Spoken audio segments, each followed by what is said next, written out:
जय श्री गणेश। नमस्कार। मैं आचार्य संजय द्विवेदी। मेरे समस्त प्रबुद्ध दर्शकों का मेरे चैनल पर हार्दिक स्वागत है। प्रिय दर्शकों, आज मैं राहु के राशि परिवर्तन प्रभाव को लेकर आपके सम्मुख उपस्थित हूं। कलयुग के राजा राहु 18 मई को अपनी राशि का परिवर्तन करेंगे तथा वर्तमान मीन राशि को छोड़कर अपने परम मित्र शनिदेव की राशि में प्रवेश करेंगे।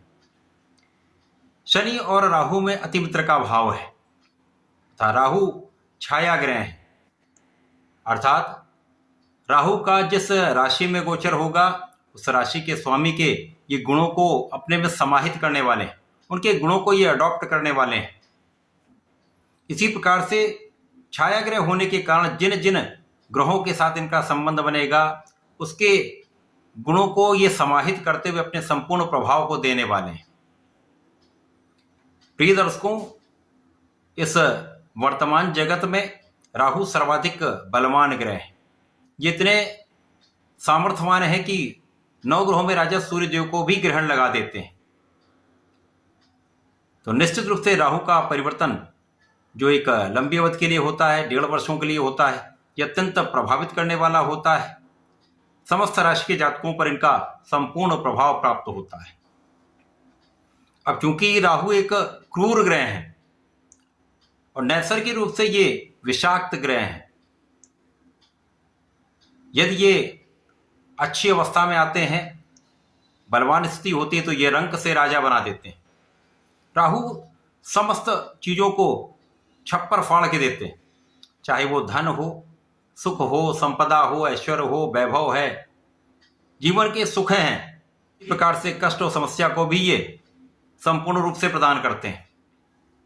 राहु एकमात्र ऐसे ग्रह हैं जो आकस्मिकता के कारक है, चमत्कारिक रूप से लाभ देते हैं। तो राहु का परिवर्तन विशेष होता है, अत्यंत महत्वपूर्ण होता है।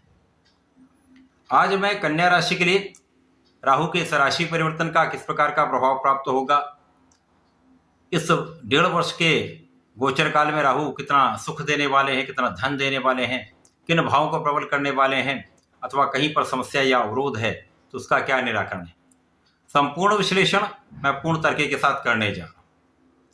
प्रिय दर्शकों, इस राशिफल को आप अपने लग्न तथा राशि दोनों के अनुसार देख सकते हैं। कन्या राशि बुध की राशि है।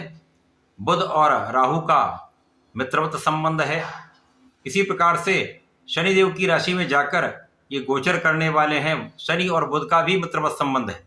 इस प्रकार से 3 ग्रहों का ये मित्रवत भाव होते हुए राहु का गोचर कन्या राशि के लिए 6ष्ठम भाव जो रोग ऋण शत्रु का भाव है यहां पर प्रारंभ होने जा रहा है। प्रिय दर्शकों, राहु 3 भाव में एक अच्छा फल देते हैं। जो नकारात्मक भाव है, जो सामान्यतः कुंडली का नकारात्मक भाव कहा जाता है, तृतीय भाव, 6ष्ठम भाव तथा 8म भाव, यहां पर राहु 6ष्ठम भाव में होकर कुछ बड़े लाभ देते हैं। कन्या राशि के लिए आपके 6ष्ठम भाव में होकर रोग ऋण शत्रु के भाव में होकर कुछ विशेष प्रभाव देने जा रहे हैं। यहां पर ये आपके कार्यक्षेत्र को बलवान करने जा रहे हैं, यहां पर कोई संदेह नहीं। कार्यक्षेत्र में अचानक बड़े लाभ आपको देने वाले हैं, आपको कार्यक्षेत्र का विस्तार कराने वाले हैं। चमत्कारिक रूप से अचानक ही आपको पदवृद्धि हो सकती है, कार्यक्षेत्र में एक बड़ा लाभ मिल सकता है, धन की वृद्धि हो सकती है। तो ऐसा तो होने वाला है। राहु का प्रभाव आपके कार्यक्षेत्र में आपको आगे बढ़ाने वाला है, सफलता देने वाला है, प्रगति कराने वाला है, परंतु आपके साथ में कार्य करने वाले लोगों के साथ मतभेद भी होंगे, सामंजस्य में कुछ कमी हो सकती है। कोऑर्डिनेशन आपको बनाना चाहिए, यहां पर विवादों से बचना चाहिए, क्योंकि जब आप आगे बढ़ते हैं तो कहीं ना कहीं पीछे कुछ ऐसे लोग भी होते हैं जो आपको डिगाने का प्रयत्न करते हैं। तो ऐसे लोगों की तो वृद्धि होने वाली है, परंतु उनका विनाश भी होने वाला है। यहां पर आपके शत्रु बनते रहेंगे, शत्रुओं का पराभव होता रहेगा। यहां पर आपके कुछ ऋण बढ़ सकते हैं। यदि आप व्यापारिक ऋण लेना चाह रहे हैं वो अच्छा समय है, वहां आपको आसानी से ऋण प्राप्त हो पाएगा, परंतु बिना किसी कारण से ऋण बढ़ाने का यदि प्रयत्न करेंगे तो यहाँ पर आप समस्या में आ सकते हैं। इसी प्रकार से इस समय कुछ रोगों की संभावना होती है। भोग विलास के कारण रोगों की अधिकता का योग बनता है। इसी प्रकार से कुछ स्वार्थी मित्रों के कारण, ऐसे लोगों के कारण जो केवल स्वयं का लाभ लेकर आपको छोड़ देते हैं, ऐसे लोगों से सावधान भी रहिए और इनके कारण होने वाले विवाद से अपने को दूर रखिए। इस समय में आपकी यात्राएं हो सकती हैं, यात्राएं आपके लिए अच्छी रहने वाली हैं। विशेष रूप से विदेशी यात्राएं लाभान्वित करने वाली होंगी, एक अच्छा लाभ देने वाली होंगी तथा आपको आगे बढ़ाने वाली।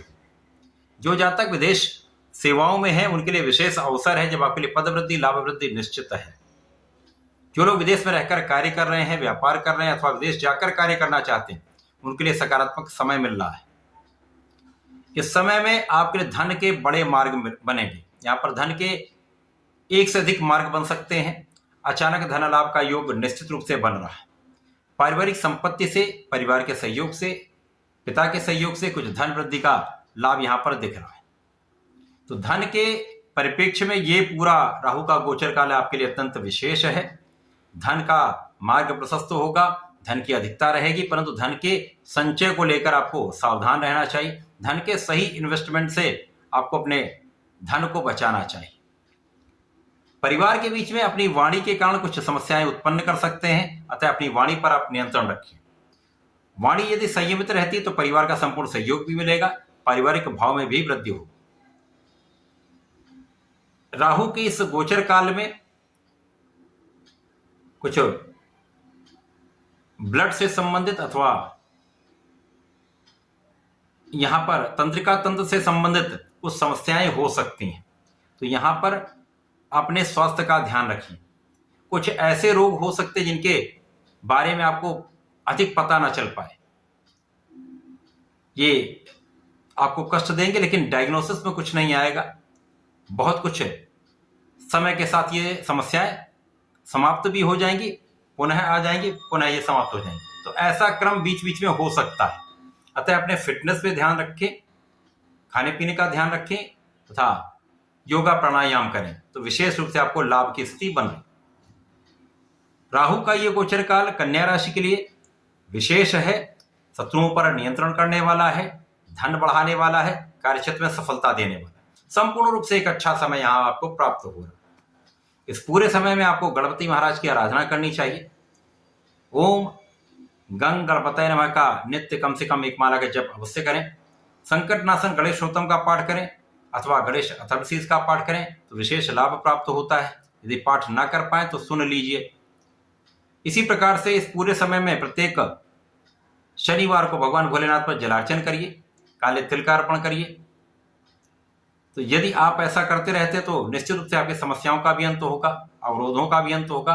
आप इस समय का संपूर्ण उपयोग और लाभ ले पाए, तो ऐसा करके इसका लाभ लें। धन्यवाद, नमस्कार।